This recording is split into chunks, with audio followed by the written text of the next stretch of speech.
Now, these next two questions involve my two favorite little devices, and we're going to be cross-platform here. One of them is running Mac OS, the other is running Windows 10. I will begin, though, with my 12-inch MacBook, and X-Hacker wants to know what is this thing capable of doing outside of browsing the web. He found it surprising that I have one of these in my workflow, considering its lack of ports. And of course, the 12-inch MacBook here has only a single USB-C port. But here's what I like about it. First of all, the size. This thing is incredibly small, incredibly lightweight. I've had this now, I think, 4 years. It's been that long. I got it in 2015, and I use it all the time. It generally drives the slideshow that I do for this show. Whenever I travel, if I go to New York, for example, I take this with me and leave the big MacBook at home, primarily because it's so lightweight. I can work with it on the train. It's not big and cumbersome. It really does a nice job, and it runs everything that my Mac runs. It doesn't run those things as well as my Mac does, but for a lot of the things that I might do on the train, like email or getting my QuickBooks stuff going or whatever, it can do all of that. I have everything synced up, so if I do something on here, it of course connects back with my home computer. And I even edit video on it every once in a while. The editing experience is not bad. It's not terribly fast, of course. But I'm able to load up my projects and do all of my trims and everything else. And as you know, my workflow is very simplistic when it comes to video editing because I'm shooting everything live to disk. So composite shots like this are shot live. I'm not doing anything in post-production to do what you see on screen here. So that, of course, makes a low-powered computer here a good option for that. And I can pull up one of my prior projects here on this SSD, and you can see it's all there, and I can edit to my heart's content and move things around, and it seems to work pretty well, actually. I'm not seeing many drop frames in the editing process.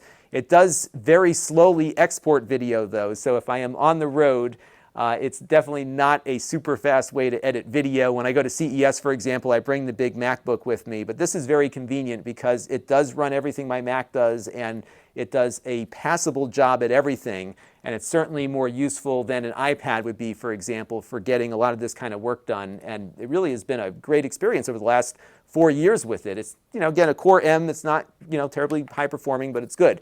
Now for the port, I got a couple of things depending on what the needs are. So yeah, I would have loved to have had a second USB-C port on this. But I got one of these in from the Amazon Vine program a while back, and this has been a really useful thing to keep in the bag with it. This is like a mini dock. It's got a gigabit Ethernet, an HDMI output, 2 USB 3.0 ports, and then it takes power in as well. So it does everything to give you all the ports that you need. I just toss this in the bag, and I plug the hard drive into the USB port, and I can start working on stuff. So this thing has been really helpful for that.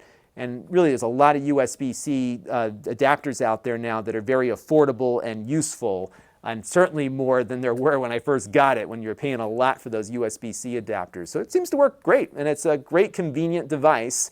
I would love to see one powered with an ARM processor, because that would give you the battery life, and I think would improve some of the video editing capabilities on it, just given how well the iPad does with video editing. So I'm going to jump on one of those the minute it comes out, but until then I'm going to keep using this one until it is dead, because it is a great little machine. This channel is brought to you by the Lon.TV supporters, including gold-level supporters, the Four Guys with Quarters podcast, Tom Albrecht,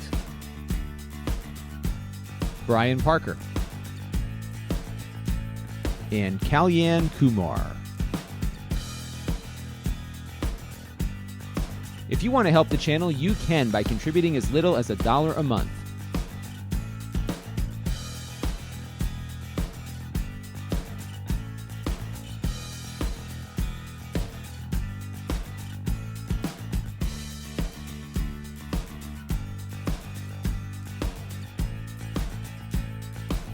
Head over to Lon.TV/support to learn more.